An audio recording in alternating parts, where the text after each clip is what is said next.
What's up, guys? We're back in another video. It's me, Andam Rashad, and today I'm going to be showing you this video of the stupidest cause of death in Jurassic The Lost World. And yeah, so if you guys enjoy it, tell me in the comments. I hope you enjoy it. Scene in Jurassic Park Lost World, the second film in the franchise that always rubbed me the wrong way. It's the scene where the Cubs team up and kill Dieter Stark. I always thought that it was so ridiculous, but after many years and after researching, I've come to understand how much sense that scene from the Lost World actually made. Dieter worked for InGen as a hunter who, ironically, became the hunted. He was Roland's first mate and is introduced properly, taking Eddie's line from the novel when a Compsognathus approaches the men. He's scared at boasting after that now they had a reason to fear man. It was Dieter who had been responsible for keeping an eye on the dinosaurs that Nick Van Owen and the others freed from their cages while he had fallen. Okay, so this is stupid. Okay, let me get this straight. So he's in charge to take care of the dinosaurs. Who put him in charge in the frickin' first place if he doesn't know about dinosaurs and he's a hunter? Why'd they put him in charge? That's what I need to know. Asleep. He was the one that was foolish enough to go off so far away from the group just to take... No. The guy that told him to be in charge of the dinosaurs, he is the foolish one and the hunter is the foolish one. That part right there still doesn't make any sense to me, but we're here to talk about the compy scene. So the first compy that he saw, or the compy that gave him a fright, seemed to have been the same one that he had shocked with a cattle prod, since it immediately recognized the instrument. Dieter and his Sylvester Stallone-looking self found that he was lost in the forest. I mean, is he that bad at directions that he can't tell which way he came from only from a few feet away?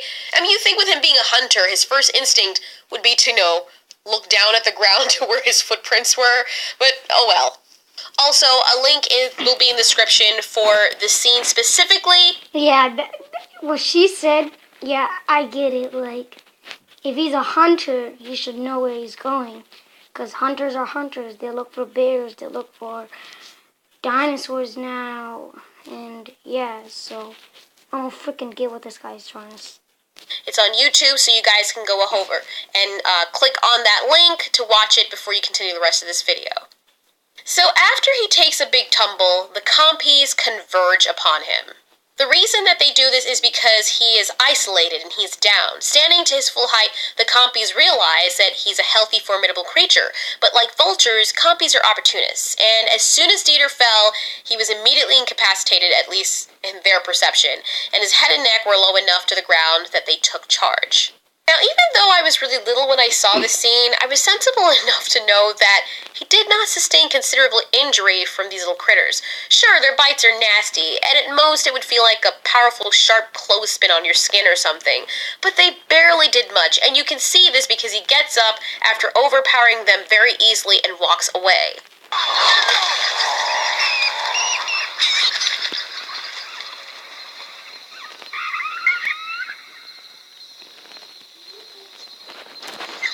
Yeah, those copies are really small. No wonder they can't kill a person. Wait, if they can't kill a person, how can they kill then how do they kill a dinosaur? Freaking, how do they kill an Ankylosaurus or a Stegosaurus or a T-Rex or something? It makes no sense. They can kill a dinosaur, but they can't kill a human.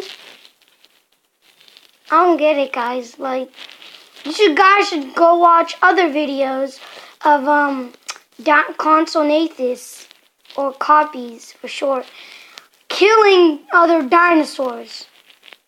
Is it just the movie, or is this actually gonna happen? Like, I think it's just a movie. I think Compsognathus or copies are stronger than that. Like, yeah, it could be just, yeah. Tell me in the comments below. I think it's just a movie.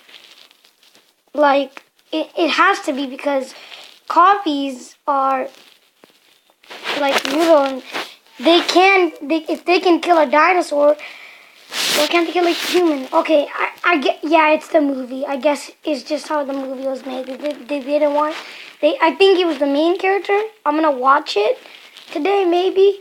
But I guess, yeah, whatever. So you saw there that he charges after them several times, and they seem to taunt him by... That's... Who charges at a pack of copies? Who's that stupid? Oh my gosh, that's so stupid. constantly following him and standing in a line waiting for him. Then something weird happens. He's the teacher. The hunter's the teacher, and the copies are his students. They stand in the line. Later on, when we see him, he gets very panicky and then begins to become afraid of the compies. That's a huge difference. Yeah, that is a huge difference. That's so stupid. From how it was before. These creatures are like chickens. All you have to do is take several rocks or run up to them and step on them to kill them. So, first of all, why was he running scared? And then why were they so easily able to kill him in the end? Then I got the answer that made this scene make all the sense in the world when I read the Michael... Oh, guys, what I said about earlier, the Ankylosaurus in them, forget all that, because I was wrong. Sorry, I was wrong. Books. In the Michael Crichton books, a compy's bite is venomous. In the books, the compy's saliva contains a venom with high concentrations of serotonin, which can trigger allergic reactions. Their venom also induces a narcotic effect on the victim, which leads to symptoms of sleepiness and drowsiness and possible feelings of euphoria. When I read the novel, this scene came together. Dieter was able to overpower the compies before the effects of the venom had taken hold. After he threw off the compies, they weren't taunting him. They were waiting for their venom to take effect, just like Komodo dragons do when they bite their prey. When you also consider that one compy's venom is... Guys, Komodo, there are real dinosaurs in this world. Komodo dragons, copies evolve into Komodo dragons. Komodo dragons, so they still live. And birds evolve and T-Rex evolve into birds, and all the other dinosaurs evolve into crocs and lizards. Dinosaurs are still alive. Everybody, beware. Get your guns out. Don't let them break in your house and eat you. Lethal enough as it is, you begin to understand why Dieter was able to be overpowered so quickly, having over a dozen compies bite him at once. This also explained why he kept falling down and seemed unable to get up several times. It even further explained why he became panicky and afraid of the compies. He realized to his horror what was happening to him. The narcotic venom was almost acting as a paralyzing agent, causing parts of his body to slow down, his motor functions to cease. How do you think you would feel if an overwhelming, debilitating sleepiness were to come over you while animals were waiting around you that you knew wanted to eat you the moment you fell asleep or became disabled against your will? When he fell the second time, Dieter looked so out of it.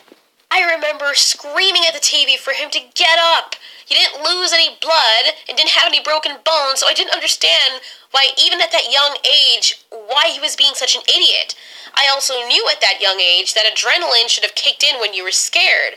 But now looking back at that same scene when Dieter had fallen the second time in the water, he was sky high. You can tell he was so out of it because when the compy hopped on his shoulder, he looked up at it as if he didn't even recognize what it was until it started attacking. Then, to put salt in the wound, all the compies jumped on him and gave him another corporate lethal dose of venom on top of the one he already received. You can see him running weakly when he gets up. You can see him looking back at them in fear, as if not really seeing them.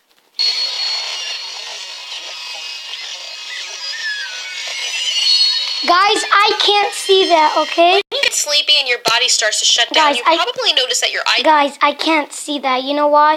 Because you see this little sign that says mobiles? Yeah, I can't see anything. It's just black screen to me. All I can see is that how long this video is, and I can pause it. That's all I can see. I can't see anything else. So, yeah, it's kind of weird to me, but don't worry, I'll look back at this video and see what actually sight begins to become blurry or you start hallucinating slightly. Not only did Dieter have to deal with the fear of losing his motor functions, but also the fear of not being able to really see his attackers. He was literally running blind. You can also hear him wheezing slightly when he climbs over the log before his final moments. And with his motor function shutting down, it is possible that he experienced a slight allergic reaction from the bites as well, which could have also caused his airways to swell shut. By the time he fell over the log, he probably was unable to move while the compies ate their way through him with no contention. Reviewing all of that really made me feel sorry for the man. I will admit at first I didn't feel sorry for him because I thought he was just plain stupid and he deserved to die. But that must have been a really horrific experience to lie there screaming, completely unable to move. Those compies having venomous saliva was never really addressed in the movies, at least not to my knowledge, but when you discover certain information from reading the novels, a lot of things in the movies make sense. This is why I would really implore you guys who love the Jurassic Park movies to read the novels or at least listen to the audiobooks. I myself listened to the audiobooks, and in the description box there are links to the first and second novels. Well, anyways, I'm so glad I was able to get to the bottom of that, and hopefully that makes sense to you guys too, who are also equally as annoyed when watching that scene. Thanks so much for watching, guys. This has been Altiori. You ask, we answer. Okay, guys, I hope you enjoyed that video. Bye-bye. I'll see you all next time.